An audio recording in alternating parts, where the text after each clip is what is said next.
Kumusta na po kayo mga katribya at welcome po sa aking YouTube channel. Ngayon po ang araw ay nag-spray po tayo ng ating kalamansi para po sa ating damo. Kailangan na po natin mag-herbicide.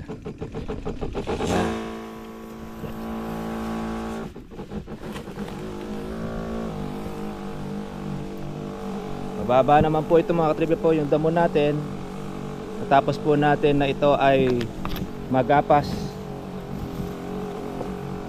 Siya naman po nating ni-spray ngayon ng ating herbicide para patay na patay ang damo.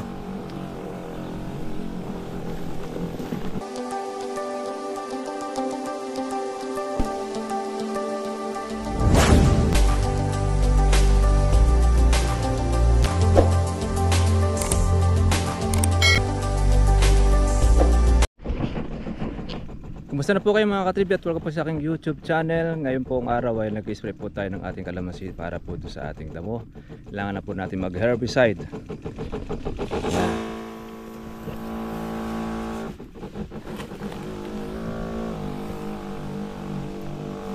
Mababa naman po ito mga katribya po yung damo natin. Natapos po natin na ito ay magapas. Siya naman po nating ni-spray ngayon ng ating herbicide para patay na patay ang damo.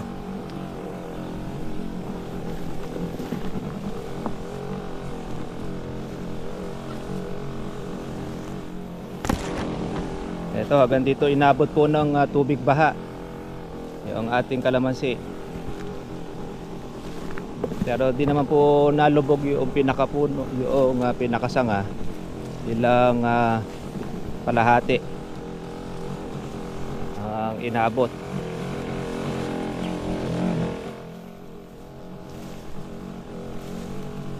Kaya matapos ang bagyo, eto, tirikang araw, herbicide tayo. Ayan, oh, may banlik pa po yung ating mga damo.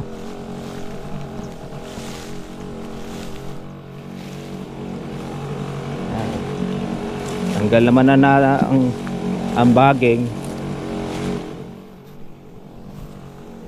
Kaya agapan na po natin ng spray, ating paglilinis ng ating kalamansi.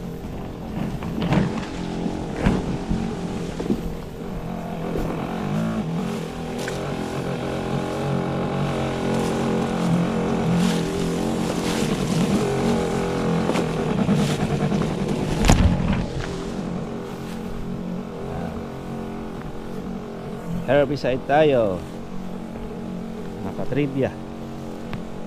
Samantalahin na natin habang wala pong ulan.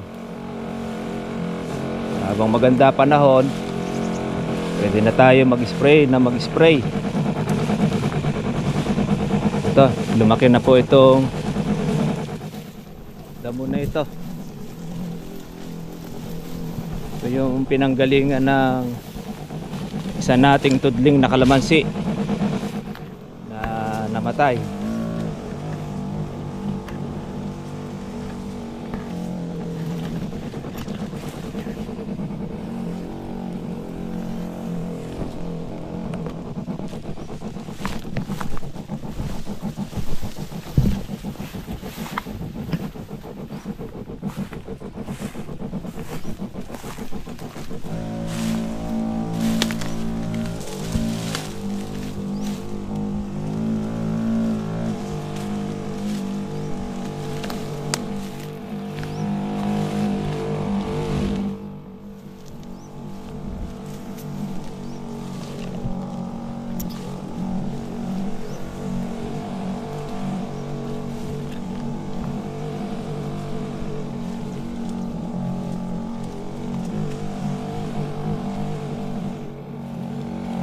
Tag-araw na lang natin ito tataniman, kasi baka po bumaha na naman, mamatay lang po kalamansi rito sa ibaba.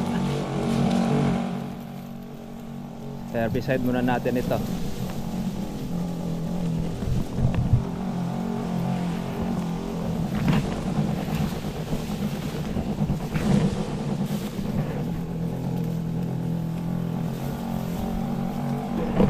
yung gamot natin mga katribya na ginagamit dito, basahin nyo na lang po yung mga comment section, at doon naman po natin sinasabi po yung ating gamot, para doon sa mga nagtatanong kung ano po yung ating ginagamit. Ang herbicide kasi mga katribya, sari-sari. Walin po yung hiyang, yung madaling mamatay ang damo, yun po yung ating ginagamit. Mas maganda nga sana kung mayroong bago sa inyo na herbicide, pwede yun ang bilhin, dahil maganda pa ang kuanon, ang talab.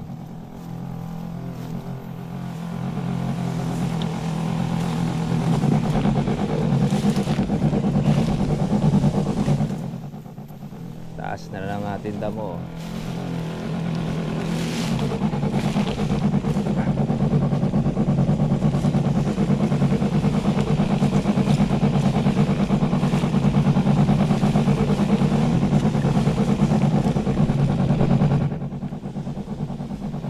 Malakas tumabong itong damo na yan, parang style buho.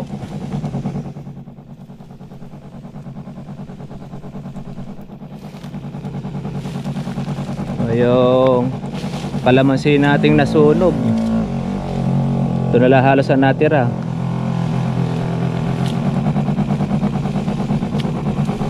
Ay isang tudling ay naluto.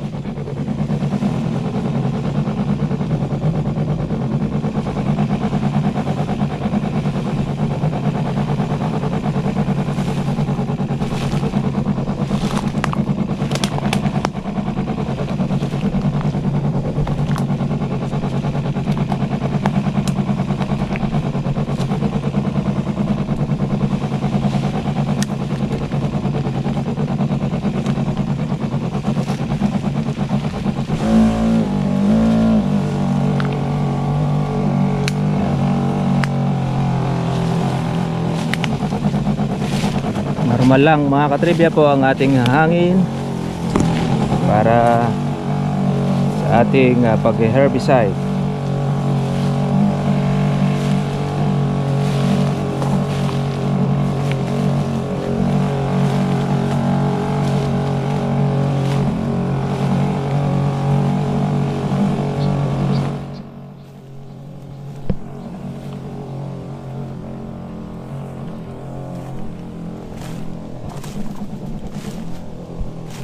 Pati ampalaya,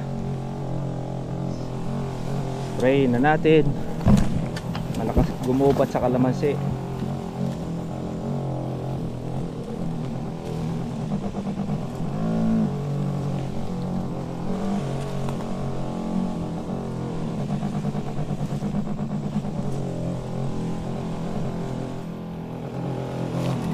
Grabe, putik.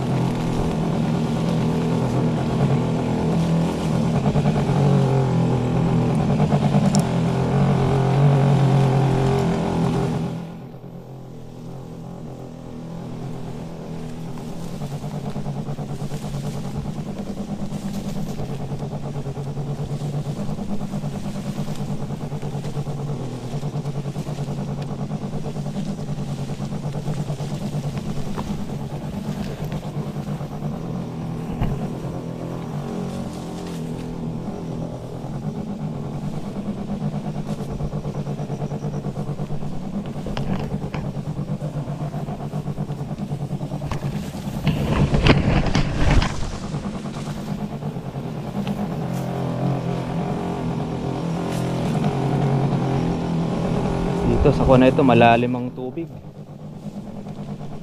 yung lugar na ito.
tayo dun pa sa hindi pa natin na-spray para hindi masayang yung ating gamot.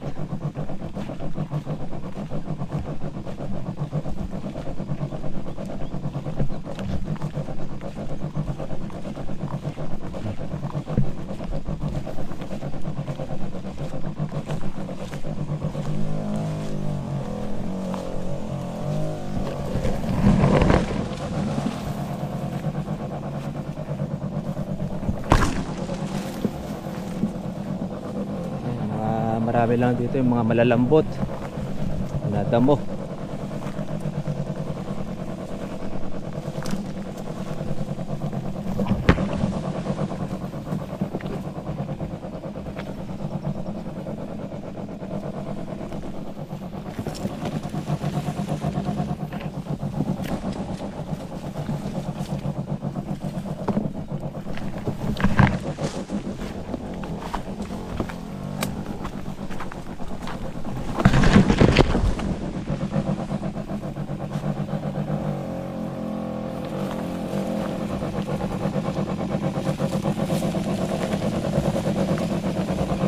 Madali pong mapatay ang damo kapag ka mababa.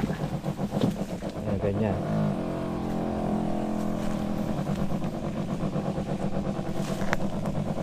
Isa doon sa mahaba.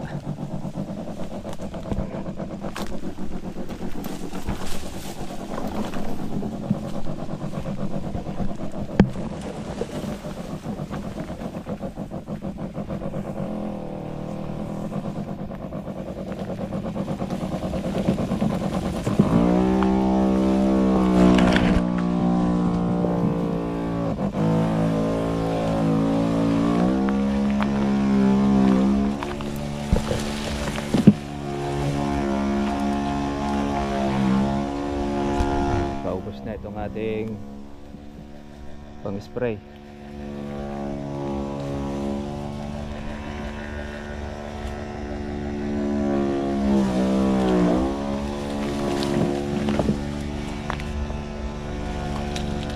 Tik-tik na lang natin.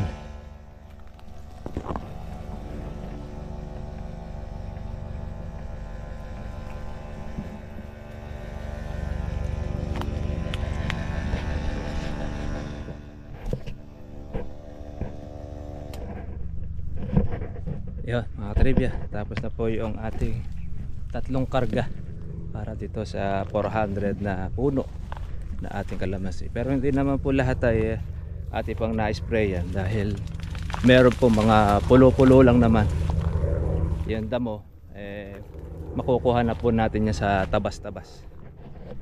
Yan, matapos po natin na mabalasbasan, saka po natin siyang in-spray. Yung pong ating kalamansi. Yan, antabay tayo, linis-linis muna sakali, ganoon naman. At abang-abang na po mga katribya po ng ating presyo para tayo ay makatsyempo ng ating magandang ani. Kailangan lang natin siyempre talaga sacrifice lang muna natin na makapaghintay. Siyempre hindi na rin po yung mga kawatan, hindi talaga nawawala po yan, kasama talaga yan.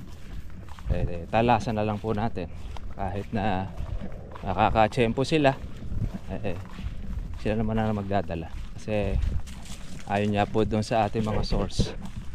Yung pala mga magnanakaw na ito gumagamit din ng ipinagbabawal na gamot, at markado na rin dito. Kaya abangan na lang natin sila ay mahuhuli sa isang aktwal na kanilang ginagawa sa kanilang kalokohan. Sa kanila pong madadaganan lahat ng mga pagnanakaw na nangyayari dito sa aming lugar, dahil marami na pong mga nababalita na yung mga kalamansi dito nagkakawalaan, at may mga suspect na rin.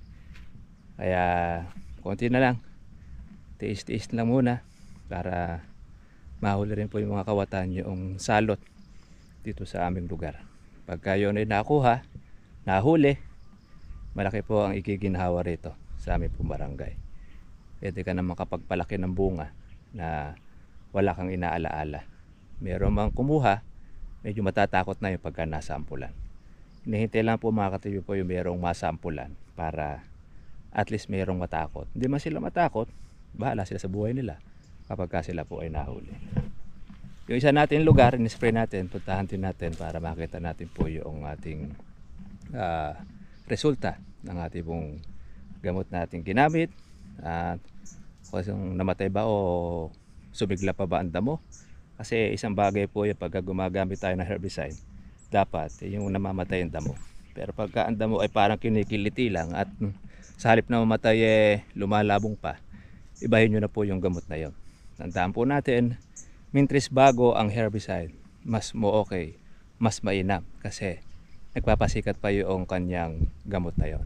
Pero mintris na sumisikat naman ang gamot at marami bumibili, asahan na po ninyo, magmamahal ang presyo, tapos humihina po ang quality ng kanilang timplada.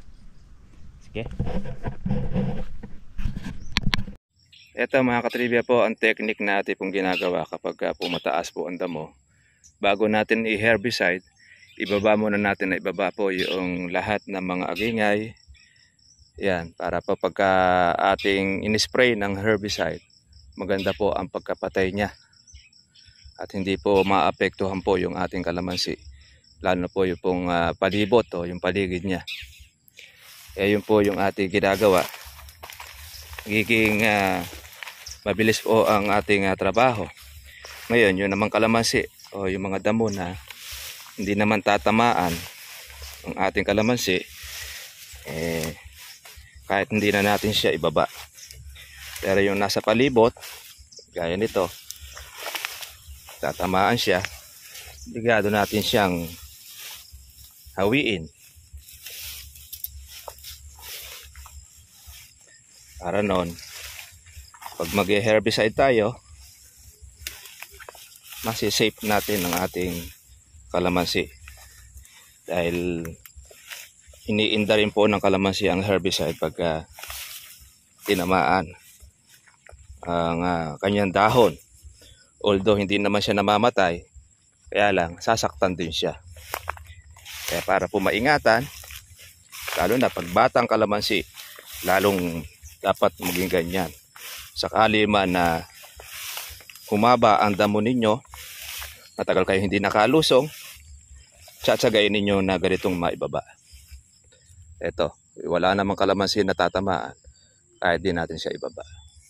Kaya yan po yung pamamaraan po natin para at least makaragdag kaalaman sa inyo sa pag-aalaga ng kalamansi. Kaya yan ito. Lahat lang naman po ng gilid ang ating ibababa pagka mataas.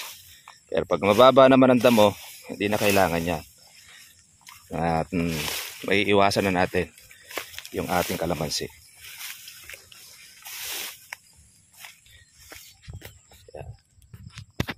Ngayon, pagka po tayo mga katiba, pagbababa po ng kalamansi, mag-herbicide, dapat ng araw din na yon, i-herbicide na natin dahil babangon uli yan. Pag hindi po natin sin-herbicide, paparibagong trabaho ulit tayo. Ngayon, sa grass cutter, pwede rin ang grass cutter. Kaya lang, mga katribya, ilang araw lang, ilang linggo, mahaba na uli. Ang ating herbicide, matagal bago tumubo.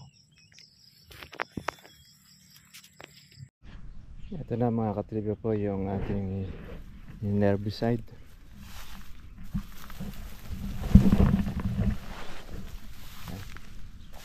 Binaba muna natin ng mga damo, tsaka po natin siya in-spray. Unti-unti na po siyang nalalanta. Hindi kasi ganyan ang gagawin natin, sasayang po yung ating gamot at saka hindi siya mamamatay.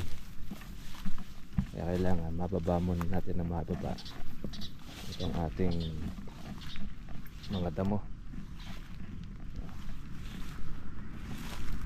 Nabilisan na po natin.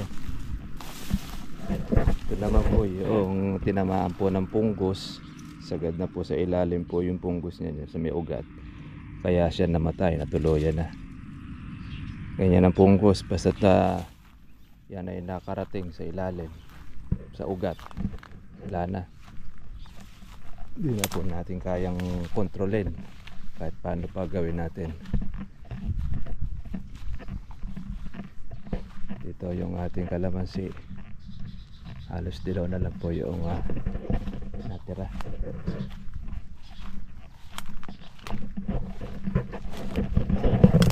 Kaya hindi po tayo nagtataka mga katribya na yung magnanakaw madalas ang pagnanakaw dahil nagbibisyo, magamit po ng pinagbabawal na gamot. Magnanakaw. Laki na po nitong ating magic fruit. Ayan. Ngayon, pagka sumagot naman po yung magnanakaw at hindi siya gumagamit na pinagbabawal na gamot, lumantad siya. Tunayan niya na hindi siya gumagamit na pinagbabawal na gamot, yung magnanakaw. Ngayon, tsak naman na siya ay gumagamit. Kaya markado na